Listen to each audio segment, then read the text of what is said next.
Alrighty, and welcome in.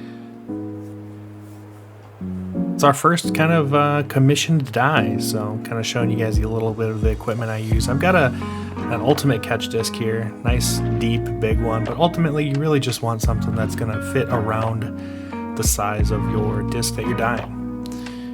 Using clear glue, I really like the clear glue. It flows nicely. It doesn't store a lot of bubbles. One nice thing about it, when you pour it like this, it kind of spreads out much nicer than the white glue. So that's why I decided to use this. Plus, as you'll see later, it doesn't mix the colors together. It kind of drags the colors through each other. And it ends up looking really, really nice. So you don't want a huge amount of glue in there. You kind of just want enough to fill the base of the frisbee there. You kind of just check for some bubbles, because bubbles will end up kind of ruining the design of your disc. Have little white spots all over, and you don't want that. So what we're going to do to get rid of our bubbles, there's not a ton, there's a couple though. We're going to pull out our trusty torch friend. Now obviously you don't want to use a ton of the heat, but you are going to want to put a little bit of fire on there, and that will bring the bubbles A to the surface, and B, it will pop them. So nice thing about glue too is it is not super affected by heat, so you can do this and not have to worry about the glue breaking down in any way. So hit it once just to get rid of a lot of the bubbles. Show some of the colors that we're going to be using for this. We have a little radical red. These are all ProChem powder dyes mixed into acetone. About 3 ounces of acetone, about a quarter teaspoon of half a teaspoon of the dye. So we've got neon hot orange, we've got radical red, we've got bright yellow, we've got a little neon lemon zest. I really like that color quite a bit, the way it looks there. We got dark dungeon as well. Dark dungeon, kind of like a black, almost purple blue, but very, very dark. And I like to use that in these lighter colors to give a little contrast kind of when we stir it up. So just checking to see if there's any more bubbles. I think we're okay to go ahead and start throwing some color on there. Go ahead and start with the dark dungeon. Now how you lay this onto the glue is you're going to want to take a little bit of the dye. You want to get it from the top, not dig all the way down into where the sediment has settled inside of the dyes. Grab a little off the top and you just kind of dropper it onto there. Make sure you tighten up your bottle so you don't have anything loose in between. You want to make sure everything is nice and tight and buttoned up with these dyes, because they will ruin everything if you spill them. Now the pattern which you use to kind of put the dye down is not super important. I'm going to go with a little bit of a symmetrical design here, and really I'm just trying to get a bunch of dye down on the plate, especially using this method. The more color you can put on top of the glue, the better. Because when you kind of swirl it together, it ends up compressing it more or less. So you're going to see I'm going to put a bunch of dye down, then we're going to go back through and fill in some spaces. Come in here with the bright yellow. Oh no, I'm sorry, this is the hot orange I'm betting. Go with the hot orange there.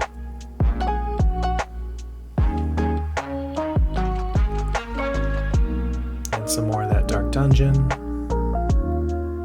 We're not going to use a ton of this because we want this just to be nice and bright and really pop with these colors. Now one thing I didn't mention too is when you're using the clear glue like this, you do want to try to use something that's going to not have a huge amount of color underneath of it. So if you see my ultimate disc there, you can see there's some colors, and that's just the design of the disc. You see kind of where my hand is there, the orange and the red underneath coming from the frisbee itself.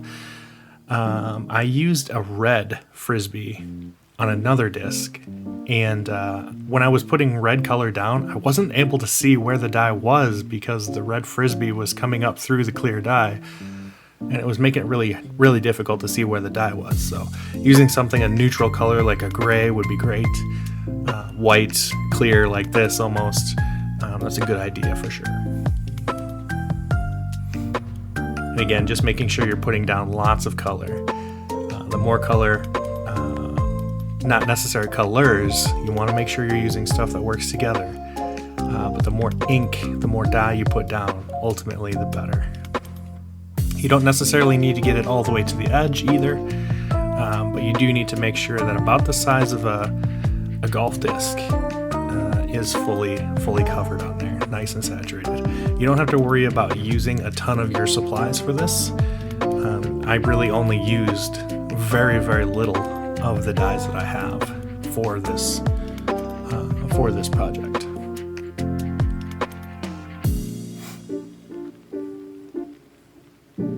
Now, one nice thing too about dropping the acetone like this, the acetone dyes, is you do have to be careful with the acetone.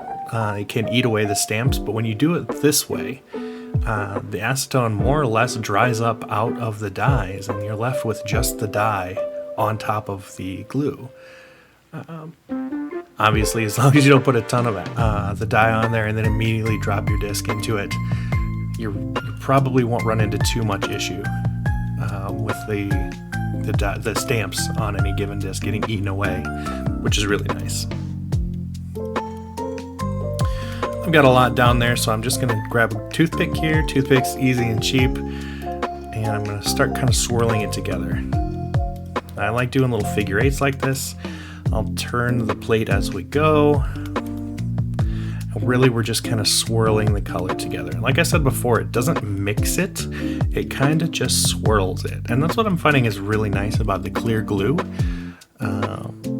With some other mediums that I've used, it kind of mixes it. And I do have to apologize for moving a portion of the Frisbee off frame. I noticed it after the fact. And you do want to make sure that you're kind of getting swirls all the way to the edge of where your disc is going to lay. Now, after your first pass, you notice that on these outer swirls, and some areas on the inside as well, you're a little bit devoid of color in dye, because it's kind of compressed it a little bit into the swirls. So that's where you're going to want to go back through and put in a little bit more dye, and then maybe swirl it again after that, just to make sure you have color. Because anywhere that's clear, you kind of see the spots I'm talking about there, where they're kind of devoid of color now, because the dye has been sort of compressed into these swirls. Go ahead and drop some more of your dye into there. And for this particular design, I wanted to go ahead and make it very nice and bright all the way around the outside. So that's what I ended up doing here.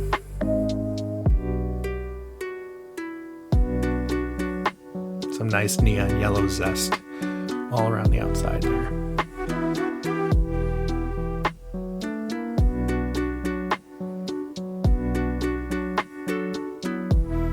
Get a couple of spots on the interior that I think are a little bit colorless. Go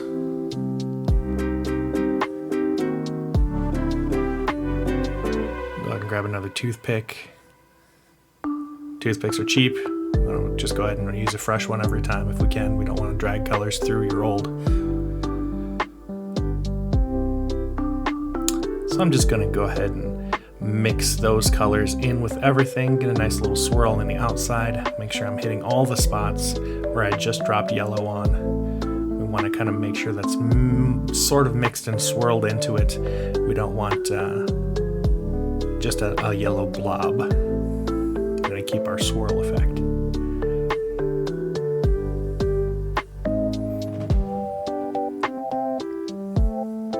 So I can already tell a few things that I'm going to improve upon in my coming videos. I'm going to make a couple more, obviously. More past that, depending on how well these do.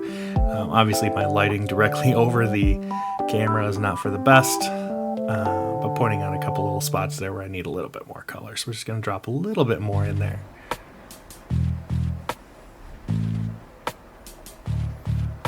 And then obviously having a portion of the Frisbee bee off camera is not ideal, but you know, my first video doing this, so you live and you learn.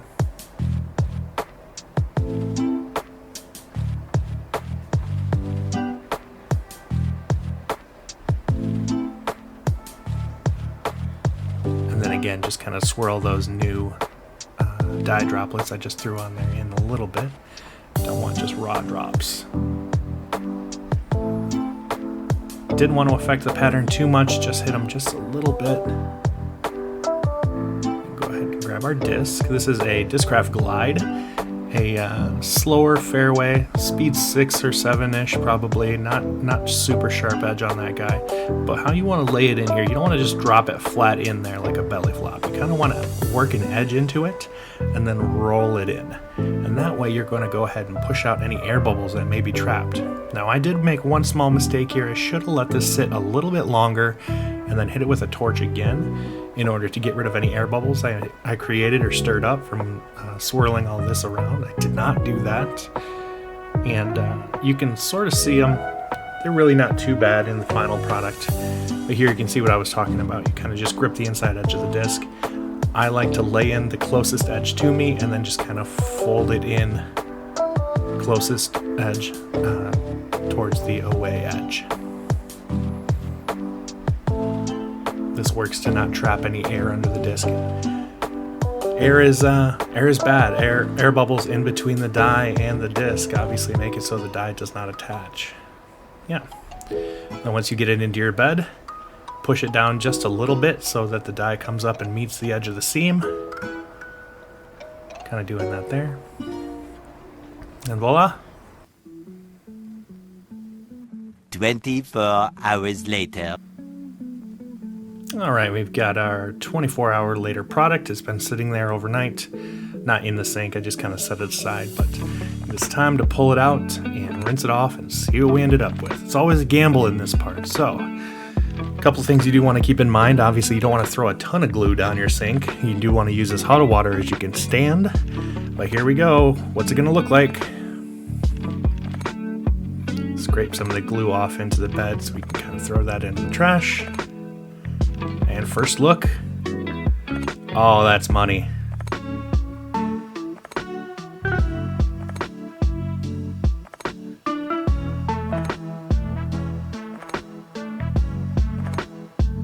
That came out really good. I'm really happy about how this one came out. Kind of set this aside. Now, one downside to using the clear glue like this, it is a little bit of a bear to get off the disc. It's not too bad, but you do want to take your time, use as hot a water as you can handle. Make sure that you are getting all of the glue off of there so it does not affect the flight of the disc. Now, it is water soluble, so it's not going to damage your sink or anything like that. Putting it down there, this is something you literally could eat if you needed to. It would provide no value whatsoever, I'm sure, but putting a little bit of it down the sink is not going to kill it. So make sure you get all the glue off of there. Scrape the edges too. Sometimes it likes to stick to the edge of the disc. So make sure you kind of scrape your hand along the edge. Your thumbnail is good for that, kind of along the seam of the edge. Get all that off there and use a little bit of friendly soap if you need to, but get all that glue off there.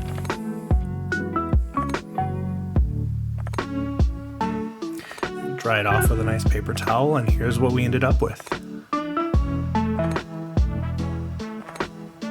Doesn't look too bad. I love how the stamp kind of shines through the colors, and the swirls are looking great on this disc. I'm really happy with it.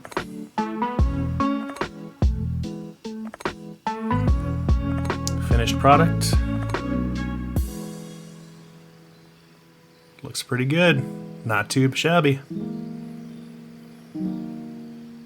Like and sub some more for more of my projects, and if you want to see me outside of YouTube, come check me out over at twitch.tv/Rodmer. Thank you, everybody.